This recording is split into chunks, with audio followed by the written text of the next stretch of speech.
स्वस्थ जीवनशैली हा आरोग्य भारतीचा काय कोडवर्ड म्हणतात तसाच आहे. स्वस्थ जीवनशैली, स्वस्थ राहाल तर स्वस्थ व्यक्ती, समाज, स्वस्थ ग्राम आणि स्वस्थ देश. तर ह्या याच्यात एक प्रॅक्टिकल उदाहरण जे आहे, अशा आपल्या डॉक्टर शर्वरी इनामदार यांना मी त्यांचं मनोगत व्यक्त करण्याची विनंती. सर्वप्रथम मी खूप तुमचा वेळ घेणार नाही. माझ्या आधी 2 दिग्गज जे आहेत त्यांचं म्हणणं तुम्ही ऐकलं आहे. तर कसबेकर गुरुजी, जोशी मास्तर आणि पाटणकर सर आणि थोपटे आणि मान्यवर व्यासपीठावरील आणि समोरचे मान्यवर, मला सगळ्यात पहिल्यांदा तुमच्याकडून हे जाणून घ्यायला आवडेल की वैद्यकीय क्षेत्रातलं किंवा डॉक्टर आहेत असे किती जण आहेत इथे? हात वर कराल. एक हात कमी दिसतोय मला वर. बर, वैद्यकीय क्षेत्राशी संलग्न आहेत असे किती लोक आहेत?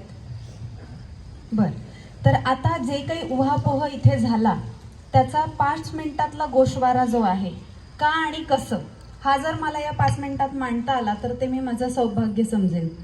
वेगळ्या वेगळ्या क्षेत्रात काम करणारे डॉक्टर यांचा धन्वंतरी जयंतीच्या निमित्ताने जो काही गौरव समारंभ आयोजित केलाय आणि ह्या आगळ्या वेगळ्या कन्सेप्टबद्दल सर्वतः तुमचे खूप मनापासून आभार. त्याच्यामुळे वेगळं काहीतरी करणारे डॉक्टर आहेत त्यांना अजून एक दालन उघडं होईल की अरे, डॉक्टर झालं म्हणजे स्वतः पेशंट होईपर्यंत फक्त पेशंटच चेक करायचे असं नसतं, तर स्वतःच्या आरोग्याकडे पण लक्ष द्यायचं असतं. हे याची प्रेरणा जी आहे ती तुम्ही डॉक्टरांना सगळ्या देताय. दुसरी गोष्ट, आत्ता आपण जे काही ऐकलत, मनोगत जी ऐकलीत, त्याच्यामध्ये आहार, विहार, विचार आणि व्यायाम या ज्या 4 गोष्टी आहेत याचा पुन्हा पुन्हा उल्लेख झाला. आणि या सगळ्या गोष्टी ज्या आहेत त्या आयुष्य चांगलं, मजेत, भरभरून पूर्ण वर्षाचं जगण्यासाठी किती उपयोगी आहेत हे आपण सगळ्यांनी ऐकलं आणि आपल्याला माहिती पण आहे. तर आता मजा कुठे होते माहिती आहे का? आयुर्वेदामध्ये एक कन्सेप्ट आहे काल मृत्यू आणि अकाल मृत्यू. म्हणजे काय, 100-125 वर्षाचं जर नॉर्मल आयुष्य आहे, मध्ये काही ॲक्सिडेंट वगैरे नाही झाला, काही अपघात नाही झाला, तर माणसाने ते पूर्ण सगळं उपभोगलं पाहिजे, पुढच्या पिढीच्या उपयोगी पडलं पाहिजे आणि मग सुखाने एक दिवशी रात्री झोपेत मेलं पाहिजे. याच्या व्यतिरिक्त जे काही होतं की नाही, मॉर्बिडिटी ज्याला आपण म्हणतो, किंवा अर्ली एज मॉर्टॅलिटी, किंवा हे जे यंग एजमध्ये नको असणारे वृद्धत्वाचे आजार होतात, ते टाळायचे असतील तर काय केलं पाहिजे? म्हणजे पहिल्यांदा चालत फिरायचे लोक, गावाला जायचं असलं की मध्ये मुक्काम असायचे, चालत जावं लागायचं. मग वाहनं आली, सायकली आल्या. आमच्या पिढीपर्यंत सायकली होत्या, आता सायकली गेल्या, आता 2 व्हीलर्स आल्यात.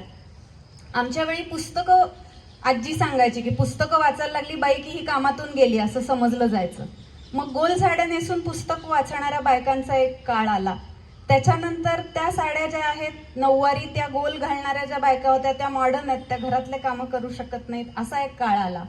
मग ते पंजाबी ड्रेस आले, जीन्स आले पुढे. त्याच्यामुळे काही गोष्टी काळानुसार बदलणार आहे. पोहे उपीट खा तुम्ही आणि पिझ्झा बर्गर खाऊ नका, हे कितीही सांगितलं तरी जे सोसायटीमध्ये चाललंय ते सीपिन होणार आहे लाईफस्टाईलमध्ये. नाही म्हणलं तरी बटनाचा मोबाईल सोडून अँड्रॉइड मुलं वापरणार आहेत, रात्री जागून पिक्चर बघणार आहेत. ह्या अवस्थेत आपण काय करू शकतो ही गोष्ट जर लक्षात घेतली तर माझ्याकडे येणारे मॅक्झिमम गुणी पेशंट्स जे आहेत त्यांना मी न्याय देते असं मला वाटेल.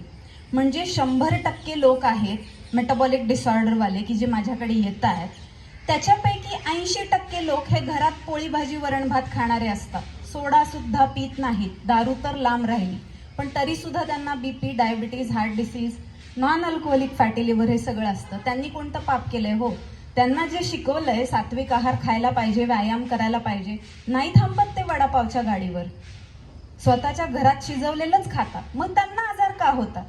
हे कोड जे आहे की नाही, हे मला पडलं आणि ते मी समजून घेऊ शकले. याची स्टोरी मला सर म्हणाले त्याच्यामुळे आठवलं.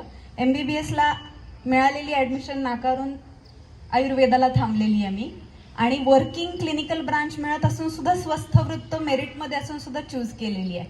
त्याच्यामुळे मला स्वाभिमान वाटतो आता की आपण बरोबर ब्रांचमध्ये राहिलो आणि बरोबर ठिकाणी काम करतोय. त्याचा जो उपयोग आहे तो होण्यासाठीची ही पुढची 5 मिनिटं. एक साधी गोष्ट आहे, शरीर धारण जे करतात, धारणात धातवा, म्हणजे काय, आपण सगळे पृथ्वीवर राहणारे पार्थिव आहोत. झाड, पशु, पक्षी, प्राणी ह्यांच्याप्रमाणेच माणसाचा देह आहे. पंचमहाभूत एकत्र केली, त्याच्यामध्ये प्राण आणि मन आलं की माणूस वेगळा तयार होतो. हे आपल्याला सगळ्यांना माहिती आहे.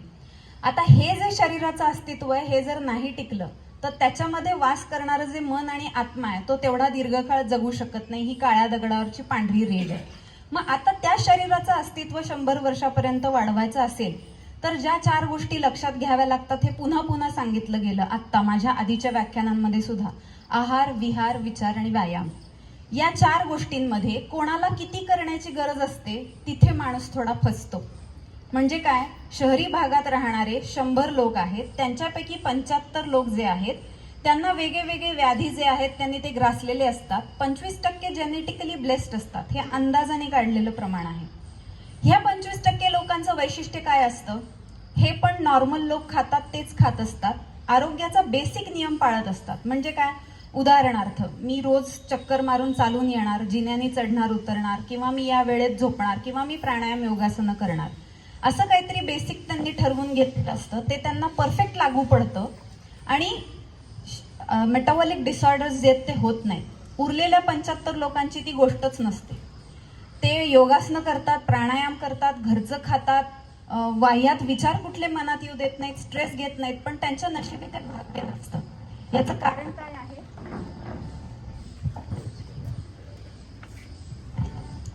थँक्यू. याचं कारण काय आहे तर त्यांना जेनेटिकली ब्लेस्ड असण्याचं जे भाग्य आहे ते मिळालेलं नसतं. म्हणजे काय, तर त्यांना ह्या उरलेल्या 25 पेक्षा जास्त प्रयत्न करावे लागतात स्वस्थ निरोगी आयुष्य जगण्यासाठी. माझा आवाज येतोय?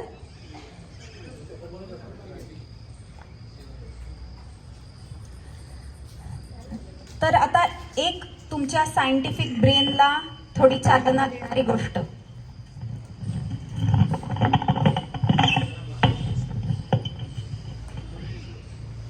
इटलीमध्ये, हॅलो, बहुतेक जमेल आता, रेंजमध्ये आले मी.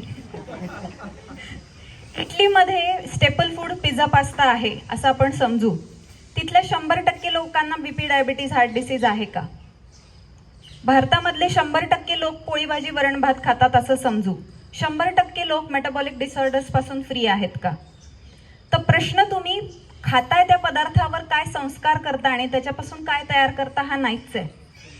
ज्या काही बेसिक गोष्टी आहेत, पिंडी ते ब्रह्मांडी म्हणतो आपण, त्या मानवी देहाला पण लागू आहेत. सर मला इथे करेक्ट करतील. पोहे खाल्ले आणि 2 तासांनी रक्त चेक केलं तर त्यात काय सापडेल? पोहे सापडतील का? पास्ता खाल्ला आणि 2 तासांनी रक्त चेक केलं त्यात पास्ता सापडेल का? At the end of the day रक्तात काय सापडेल? Sugars. Now you get my point. आणि मग ही साखर पचवण्याची जी क्षमता आहे, रस आणि विपाक कल्पना आहे आयुर्वेदामध्ये. खातो त्याचा रस वेगळा असला तरी रक्तात सापडणारा विपाक आहे तो वेगळा असू शकतो. बरोबर? मग हा रस आणि विपाक कदाचित खूप अगम्य असेल, कदाचित मलाही समजलेला नसेल, पण ज्या वेळेला संस्कारांनी वेगळ्या सिद्ध केलेलं जे अन्न आहे, म्हणजे पोळीला तेल न लावता तव्यावर भाजण्याच्या ऐवजी डायरेक्ट गॅसवर भाजली किंवा भाजलेल्या तांदळापासून भात केला तर तो हलका होतो, हे खरं आहे. पण त्यानंतर 2 तासांनी रक्तात साखरच सापडते, हे सुद्धा त्रिकाला बाधित सत्य आहे. आणि मग हे जे उरलेले 75 लोक आहेत, नक्की नाही सगळं बरोबर करतो पण तरी पण मला प्रॉब्लेम्स आहेत, त्यांचा प्रश्न जो आहे तो 100% वेळा सुटतो. का? कारण की जे मेटाबोलाइज होत नाहीये ते पिढ्यानपिढ्या खात आलेले असतात. आणि मग ही साखर न पचवण्याची क्षमता लाईफस्टाईल बदलेल तशी पिढी दर पिढी जी आहे ती कमी होत जाते. आणि मग मेटाबॉलिक डिसऑर्डर्स पुढच्या वयामध्ये अजून अलीकडे येतात. 11 वर्षाच्या मुलालाही टाईप 2 डायबिटीज झालेला दिसतो. 27 वर्षाच्या तरुणाला ब्लॉकेजेस झालेले आढळून येतात. कधीही दारूचं लांबून दुकान पण न बघितलेल्या माणसाला फॅटी लिव्हर होतं. मग आता त्या लोकांसाठी हे खास की वयाच्या 50 नंतर एखादी गोळी, 60 नंतर थोडीशी ढेरी सुटली तर कुठे फरक पडतो, 80 नंतर मला औषध नाहीये कुठलंच, मी रोज बिडीचं एक बंडल मारतो तरी 89 वय आहे. हे जेनेटिक फ्रीक्स जे आहेत त्यांना सोडून ज्यांना भुकेल्या श्वानास्तव ही मोक्षाची हेळणा ही कन्सेप्ट घेऊन समाजासाठी काम करायचंय, त्यांनी स्वतःच्या शरीराकडे नक्की लक्ष पुरवावं, ते जास्ती जगवावं. म्हणजे स्वस्थ ग्राम आणि स्वस्थ देश हे जे आहे हे सहज शक्य आणि साध्य होईल. आणि त्या फील्डमध्ये काम करणारे डॉक्टर्स जे आहेत की जे दूत आहेत आरोग्याचे, त्यांचं स्वतःचं काम आणि आरोग्य हे इतकं मोठं होईल की बीपीचं औषध देणाऱ्या डॉक्टरला बीपीची गोळी स्वतःला चालू आहे, आता तुला चालू आहे, मला चालू आहे, मी सांगतोय तुला तू व्यायाम करायला पाहिजे, मला वेळ मिळतो तसा मी करतो, पण ह्याच्या पलीकडे मी काही करू शकत नाही, ही अवस्था जी आहे ती दूर होईल. आणि सगळे मिळून आउट ऑफ द बॉक्स जाऊन विचार करतो ज्या वेळेला आपण, त्यावेळेला खरंच त्या पद्धतीने विचार करणारी आणि जगणारी एक नवीन पिढी तयार होते. म्हणून काय करू नका हे सगळ्यांना माहिती आहे, काय करायला पाहिजे आणि त्याची इंटेन्सिटी कोणाला कोणाला किती पद्धतीने लागू होते. म्हणजेच आपण काय म्हणतो, एखादा जर शाळेत नापास होत असेल आणि तो महत्प्रयासाने पास झाला 40%, तर तो कदाचित पेढे वाटू नका असं मी सांगते, बदाम खायला घाला लोकांना. पण जो पहिला आलेला आहे आणि त्याला 90%ची अपेक्षा होती आणि तो 80% पडल्यामुळे रडतोय, तशी अवस्था होऊ नये. ज्याला खाल्लेलं सगळं पचतंय, सगळं मेटाबॉलिझम होतंय आणि कुठलाही मेटाबॉलिक डिसऑर्डर नाहीये, त्यांनी जो करण्याचा प्रयत्न करतोय त्याला असं म्हणू नये एवढं कोण डाएट करतं का, इतका कुठे व्यायाम करायचा असतो का, व्यायाम केला आणि डाएट केलं तरी काय सगळे शेवटी मरणारच आहेत, सगळ्यांची लाकडं मचणातच, असं निगेटिव्ह बोलण्याची गरज नसते. कारण प्रत्येकाचा जर्नी वेगळा असतो आणि तो ओळखता आला की तिथून पुढे प्रगती चालू होते. कदाचित त्याच्यातूनच मला आहारातून व्यायामातून पॉवर लिफ्टिंग आणि पॉवर लिफ्टिंग पासून नॅशनल इंटरनॅशनलचा जो प्रवास आहे तो सापडला असेल. आणि या सगळ्या जर्नीमध्ये माझे कुटुंबीय, माझा नवरा, माझी मुलं हे तर सगळे मला उचलून धरतात आणि माझ्या पाठीशी असतात. तसंच आपल्यासारखे कौतुक करणारे जे लोक आहेत ते उभे आहेत, म्हणून केल्याचं समाधान जे आहे, सेरोटोनिन रश जो आहे तो मला मिळतो. आणि त्या निमित्ताने तुम्ही इथे आलात, त्या सगळ्या जर्नीला साक्षीदार झालात, याबद्दल मी तुमची खूप मनापासून आभारी आहे. मनापासून धन्यवाद.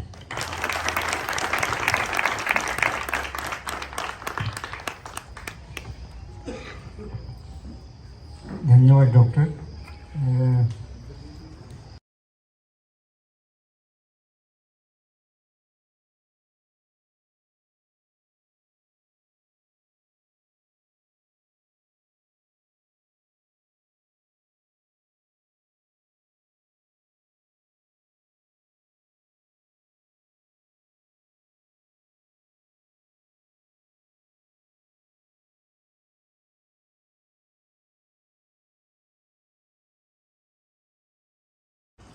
MD आयुर्वेद फिजिशियन आणि nutrition consultant, international power lifter अशी त्यांची थोडक्यात ओळख एका ओळीतली. आपण जे खातो त्यात योग्य ते बदल केले की औषधाशिवायही अनेक रोग दूर करता येतात, संपन्न दीर्घायुष्य जगता येते. या संदर्भातील त्यांचे अनेक यूट्यूब व्हिडिओज व्हॉट्सअप, फेसबुक इत्यादी ठिकाणी व्हायरल झालेले आहेत. आहार आयुर्वेद या नावाचे क्लिनिक त्या सदाशिव पेठेत पुणे येथे चालवतात. Diabetes, pre diabetes, hormonal imbalance, hypothyroid, cholesterol, high blood pressure, obesity, weakness, asthma, allergy, कमी प्रतिकारशक्ती, muscle gain, strength gain, sports nutrition, pre pregnancy, post pregnancy conditioning या क्षेत्रातील त्यांचे काम उल्लेखनीय आहे. कोड ब्रेकर व्यायामशाळा, महेश सोसायटी, बिबीवाडी, पुणे या आगळ्या वेगळ्या जिमच्या त्या संचालिका आहेत.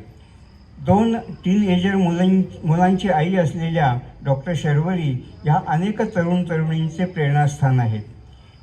TV9, BBC Marathi, Zee TV, Roots India, Humans of Hindustan, Better India अशा अनेक चॅनलवर त्या झळकल्या आहेत. त्यांची आकाशवाणी केंद्रांनी घेतलेली मुलाखत तसेच रेडिओ मिर्ची, सिटी रेड FM यावरील मुलाखतीही स्फूर्तिदायक आहेत. लोकमत, लोकसत्ता, पुढारी, हिंदुस्तान टाइम्स, महाराष्ट्र टाइम्स आदी वृत्तपत्रांनी त्यांची विस्तृत दखल घेतलेली आहे. आरोग्यदीप, स्पोर्ट्स चॅम्प्स इत्यादी मासिकांमध्ये त्यांच्यावरील विशेष लेख प्रसिद्ध झालेले आहेत. त्या rotary club vocational excellence award त्यांना प्रदान करण्यात आला आहे. त्यांच्या दुसऱ्या ॲक्टिव्हिटीबद्दल अदर दॅन मेडिकल, त्या स्वतः पॉवर लिफ्टर आहेत. पॉवर लिफ्टिंगमध्ये अनेक वेळा नॅशनल चॅम्पियन आणि नॅशनल रेकॉर्ड होल्डर आहेत. इस्तंबूल येथील तुर्की ओपन एशियन चॅम्पियनशिपमध्ये त्यांना 5 सुवर्णपदकं मिळालेली आहेत.